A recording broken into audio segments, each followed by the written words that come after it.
Yeah. Good. We're live, as Joe Rogan says. Hello, everyone, and welcome to Philosophy Culture. We are Again. back, and I'm here with my big bro, Emils. What's up, man? Hi, yeah, what's up? And we're here with my big bro, Carsten. I'm good, man. How are Yo, you?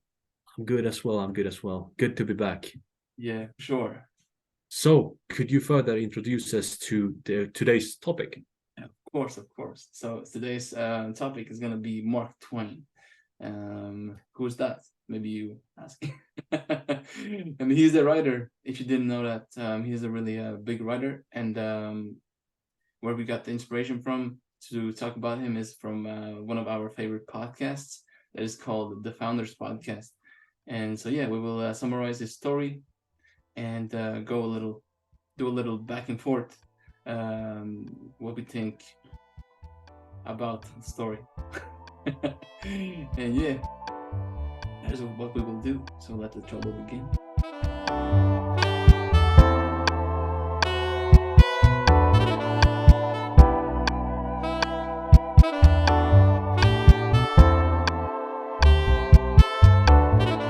So, So shall we start with the common question, the normal question, the yeah, most important question?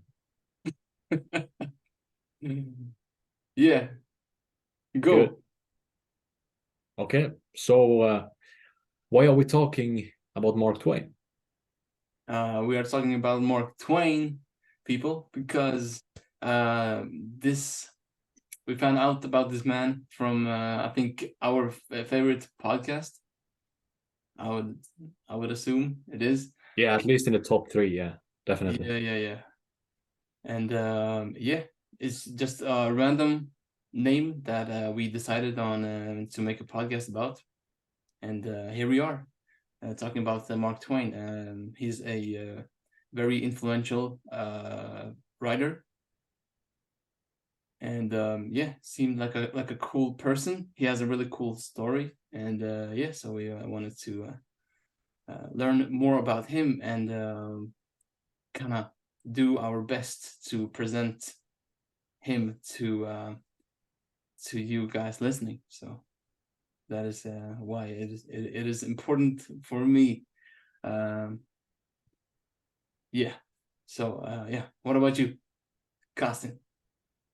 Yeah, no, I completely agree with the things you have been saying. I mean, yeah, it's kind of a challenge for us to just randomly decide on a person and just do our research about it and just talk about him in one of our episodes, despite both of us having quite a tight schedule. But hey, it's an interesting challenge, and I think we have gotten a lot of new information and knowledge from it. So yeah, I think that's one of our points why I think it's important. And then specifically about him, I don't know. I don't know. Like I think, yeah. Well, he has had a lot of occupations according to Wikipedia. Uh, Writer, humorist, entrepreneur, publisher, and lecturer. So yeah, yeah. I think it's good to talk about people with different sort of talents, Yeah, life experiences. Yeah. Okay. exactly. Yeah, and like Good. shit. The thing I love most about these kinds of people that we hear about on the Founders Podcast is that they really want to live their life with a purpose. I love that Hmm. so much. But yeah, before we start with his story, I think maybe we should kind of yeah, give props to the podcast. So the podcast that we have gotten most of our information from is from the Founders Podcast, that is made by David Senra. And the book that he reads in this podcast, he usually reads these auto biographies by all kinds of cool people. So it's really nice. But yeah, so this book is called Lightning. out for the territory, how Samuel Clemens headed the West and became Mark Twain. That is the name of the book, and yeah, I think we can now go ahead and try to do our best to tell a summarized version of his story, or at least where the story began in the book that he was telling about. Yeah. Yeah. So I don't know. We're like, I guess everything started from, or like the book started from the thing that he wanted to become a steamboatsman. I think it was called more Or exactly, pilot. or Pilot. pilot. Yeah, the captain. Pilot was the grandest position of all. Yeah. All right. Yeah. Yeah. So yeah, So yeah, he it became that. started. Yeah. Right. And from there, I think it was. I think the civil war broke out, right? And then he was Yeah, recruited, or he was like captured by some sort of unit, and he had to, get into the army yeah. or But I something think like that. But yeah, go ahead. yeah, but I think we should really emphasize more the period where he was this steamboat pilot. It was on the Okay. Mississippi River, and at that time, he thought that this profession of being a steamboat pilot was gonna be his life's work. So, in hindsight, when Mark Twain is older, he still looks at this time as being one of his best times in life, or during his lifetime. So, yeah, this was a big accomplishment for him. He earned a good amount of money that he could support his mother and so forth. Yeah, but as you said, the Civil War broke out, and he had to flee, and he fled west. Yeah, Yeah. Do you want to? Yeah. you can continue on that one. All right. All right. He fled west, and yeah, he had like a lot of adventures. He traveled like with a what was the word again? A stagecoach. So Hmm. like yeah, like towards the west, and it was during the 1860s. So it was a really like everything was the Wild West then. Yeah, it was crazy times. Um, and a lot of dangers came with his adventures. Yeah, yeah, it was a war, and I think things were pretty hectic back then. So yeah, but as you said, he did like a lot of stuff. I think he as well, like he worked in a mine, or like his main objective was to become rich as fast as possible. Uh, like whatever, like he would do whatever it would take. Like, um, and I yeah, think that was also one of the reasons to why he wanted to become a steamboatsman, because I think it was said that he, like, like the pilot earns a lot of money, or earned a lot of money yeah, uh, that time. So yeah. exactly, yeah.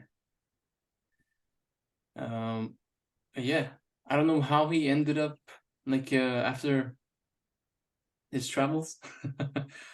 Even though it really didn't end, but he one job that was emphasized, which he got, was at a publishing house. It was in San Francisco, if I'm not mistaken. Yeah. Um, and yeah, he worked there as a like a reporter. Yeah, then he lost that job because his boss was too like restricting. Like he wanted his freedoms, and like to publish whatever he wanted to publish and so forth. And yeah, he was this rebel type of guy that really wanted to do what he wanted. At least what I kind of got from the podcast. And yeah, after he lost that job, he had a really depressive time afterwards. He became like really depressed, and he was contemplating suicide, and almost did commit suicide. But yeah, he has like a gun to his head, according to the book, and but he didn't pull the trigger because he wasn't man enough, as it was said in the book. Uh, and yeah, and right after that moment, he decided to write this little story about this frog. And yeah, with the help of one of his friends, he could publish that story in a literary magazine, and that story became successful. And from that success, he ended up going to Hawaii, where he would like write some small bits for the magazine. And yeah, on the island, on the Sandwich Island, as Hawaii was called back back then. He met another influential person. He was like an American diplomat. Burlingham was his surname. Which what did he do? He helped him. Now I'm lost. Okay. Right. So he was a big fan of Mark Twain's writing, because he had apparently like read a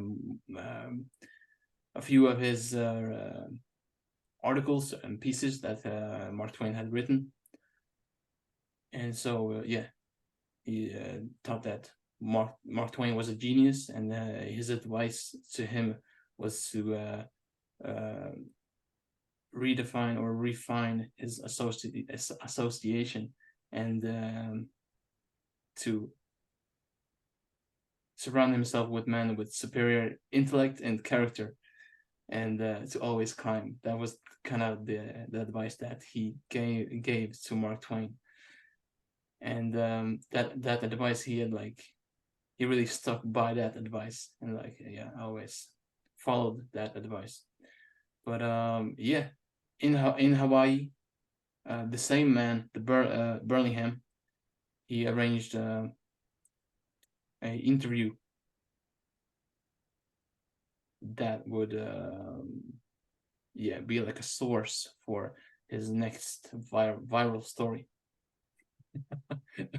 Sorry if this is getting boring. No, go ahead.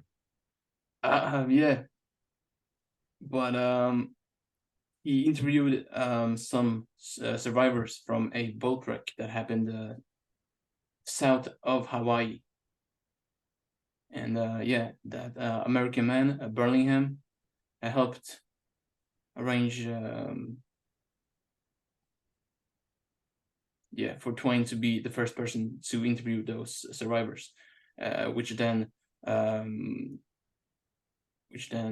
blah, blah, gave Twain, yeah, the material for his next big story. And then after he wrote that story, that became yeah, pretty big. He had this other friend. I don't know what or was it Burlingham that was this public lecturer? Because there was a man before him that was a public lecturer.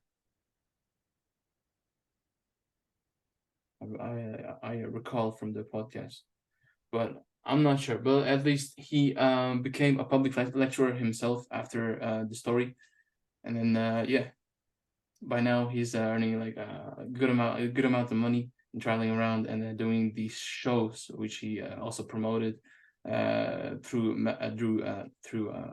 newspapers and so forth. And yeah, do you remember how he got to Europe, Costin? Because when he now was this public lecturer, is it just because he just became popular and had demand in Europe? Yeah, almost. Yeah, I think it was something about that. I just think like since he was a lecturer and well known, like he just traveled around the world and gave different like speeches and had different like seminars and stuff. I don't know. I just read that he has been in like, or he went to Australia and all kind of other countries Right. Okay. and continents. Yeah. So yeah, So yeah, yeah, he apparently yeah had demand and was sought after in Europe as well. So he went down to Europe for 23 weeks, and during that time, he did his shows and um, also came across his source material for his next his third big viral moment or big success with his book. Because yeah, in Europe he got his source material to write his first book that he published, which then took off, and boom, we have the legend, Mark Twain, and that is that is his story. It's not like 100% accurate, but yeah, I think it's pretty accurate. We don't have the details. Um, Well, yeah, that's kind of a summary of his story. So yeah, yeah, yeah. It's something along those lines. So I think it's something along those lines. Oh my gosh. yeah, Okay. no, no. I think it's accurate. Like I don't exactly remember. I think you had much better notes. I'm also trying to get some extra information from some other sources, just to complement. Yeah. Um, yeah, yeah. Right. But So busy yeah. life, Huh? a busy life, huh? Yeah. Yeah. Really. But And if you could name some points that you found very interesting with him, like specifically from his life or something, what would those yeah. be? Well, I resonate with it with his story because freedom is a really important thing to me as well. And I loved one of the things I loved the most, which David told in the podcast, which I'm not sure if it was written like a verbatim in the book, but he concluded that Mark Twain, like one of his really strong motivators, was that he uh, hated his life, how it like looked, so that really drove him yeah forward to just to seek whatever it could be that could give him his big break to create a life that he wanted for himself, and I really resonate with that. So that was uh, one of the highlights for me, among a few others, of course. But yeah, that's the one that pops up in my mind. Hmm. Yeah. What about you?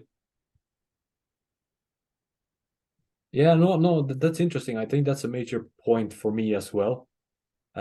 His just way of sort of thinking and like desiring more and well, desiring the life he wanted, Yeah. desiring the life he wanted. That came out really, really weird. Uh, but just doing everything to achieve his goals, kind of. Yeah, yeah, yeah. Uh, I think it um, sounded good, but I don't know. desired, To I think desire a life you want. Um, that sounds really weird. a little.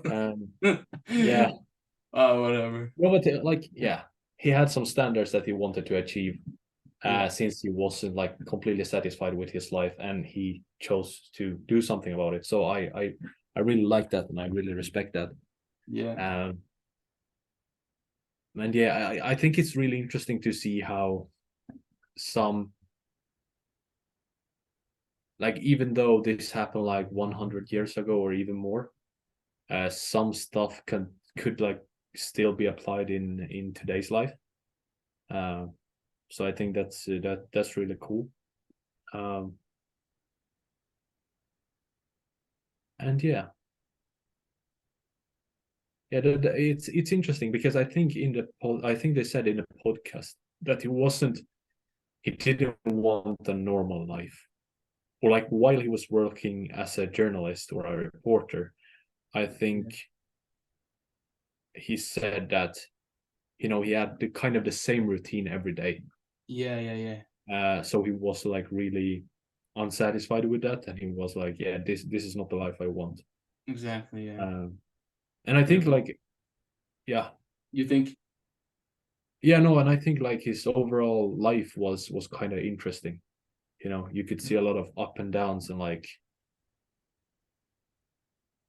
I don't know. I think it's so interesting, and not only with Mark Twain, but with other founders or like people you meet on the road, on wherever you meet them, that everyone has their own sort of life and experiences that they have gone through.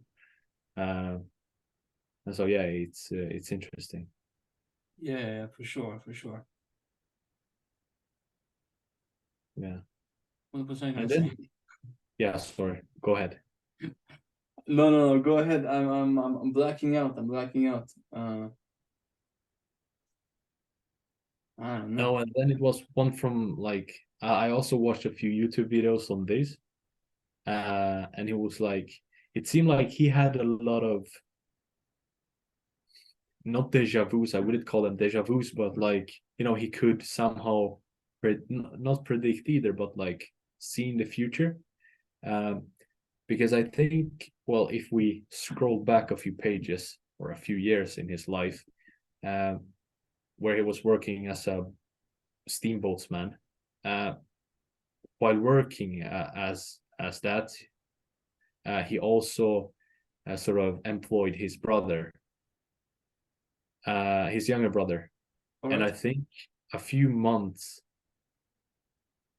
before his younger brother died, in a like, there was a steam boiler that exploded on a boat, and his brother died during that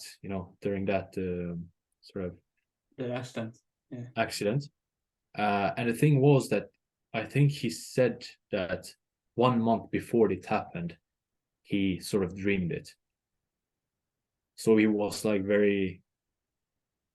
I think that was also one of the reasons why he was so. He had like a very down a period in his life where he was like really down, and also after his sister died. Um, yeah, and then it was about his like death as well. Like, he could predict his death regarding the comet. The one I told you about it before we started. Yeah, yeah, yeah. Can you maybe tell like Yeah, yeah, tell me yeah. about it I again? was, yeah. So Twain, yeah, Twain, like, yeah, he was born actually, bef like the same year as the comet Halley uh came very close to the Earth. It was the closest approach that it had, and then that's when he was born, and then uh like 1 year before the Halley's comet approached again, like the Earth, he was like, I will probably die next year because that's when when it happens, and he was, right about it, Right, and right. because he died in 1910. All right. Do you know how he died? Right. I have no idea. I think he had like I think they said in the founders, or maybe not. No, it was maybe in another video that he had like a really bad. He had some like issues with his health. So, Okay.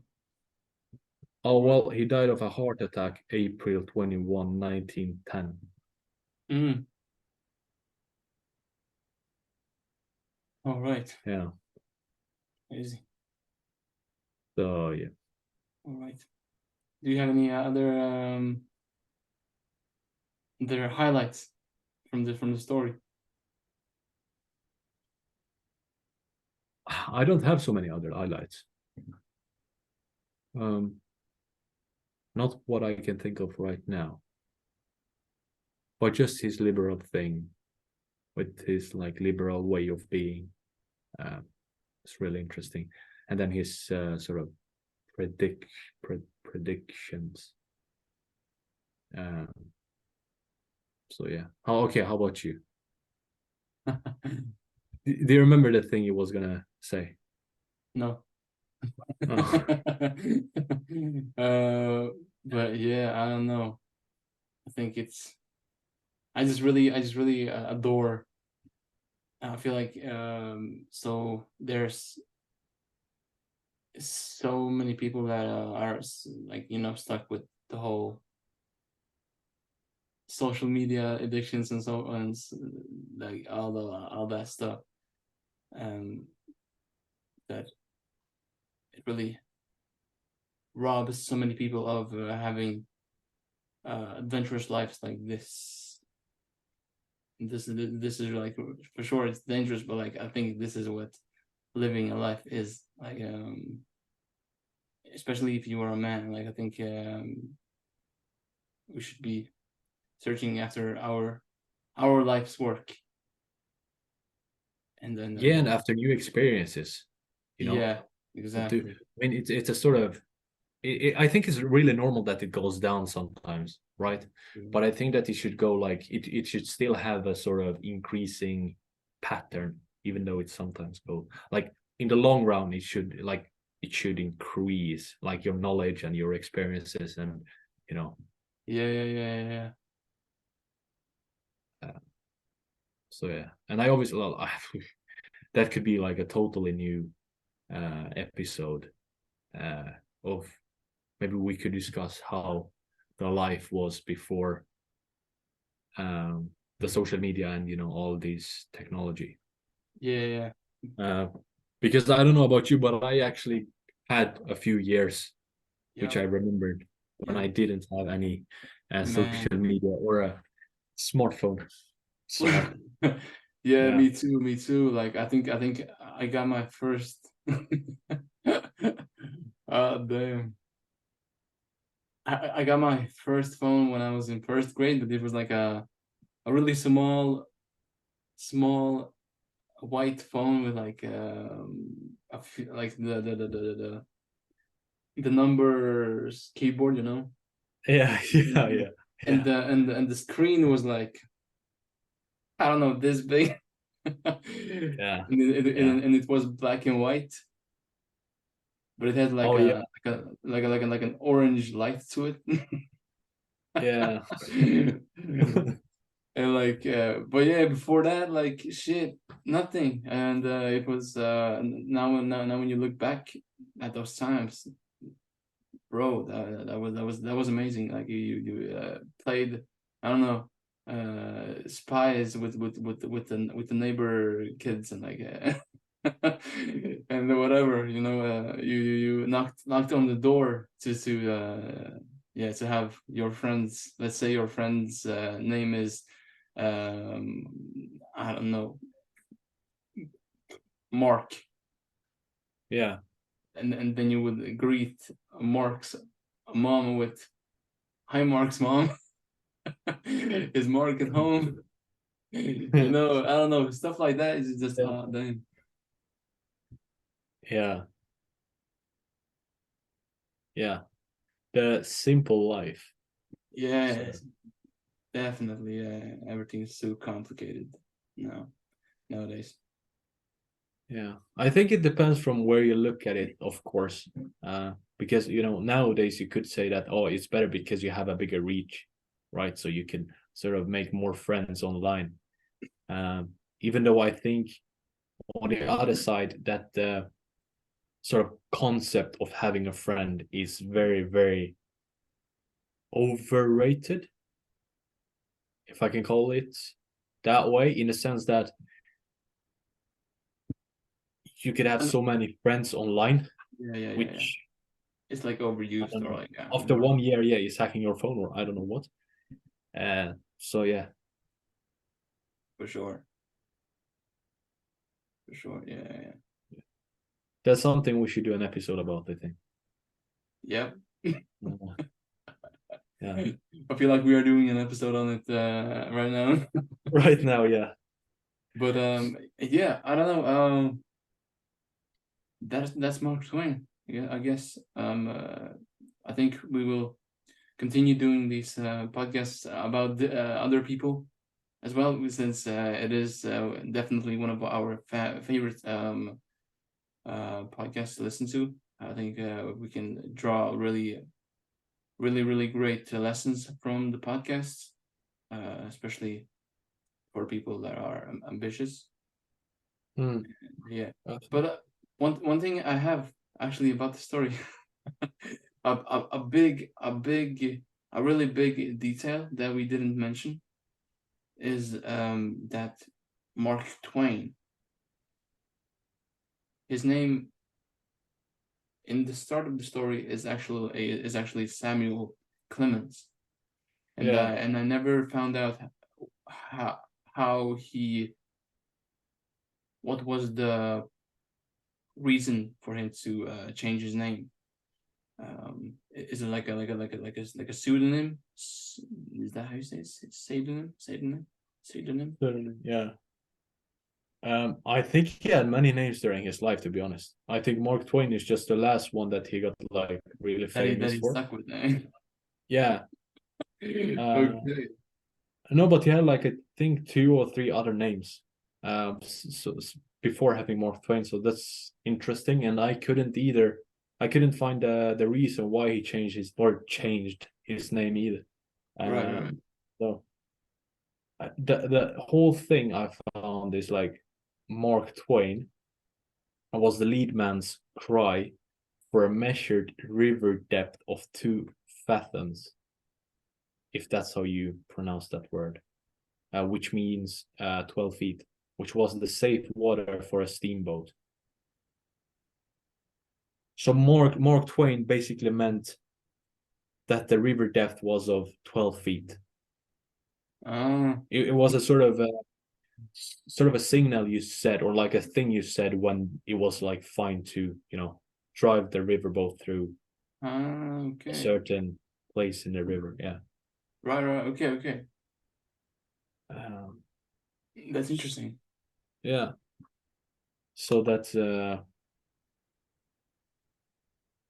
But like a theory of mine would be that since freedom was one of his strongest values, is that maybe he wanted to protect his privacy, just so he could feel more free with having. could be. I don't know.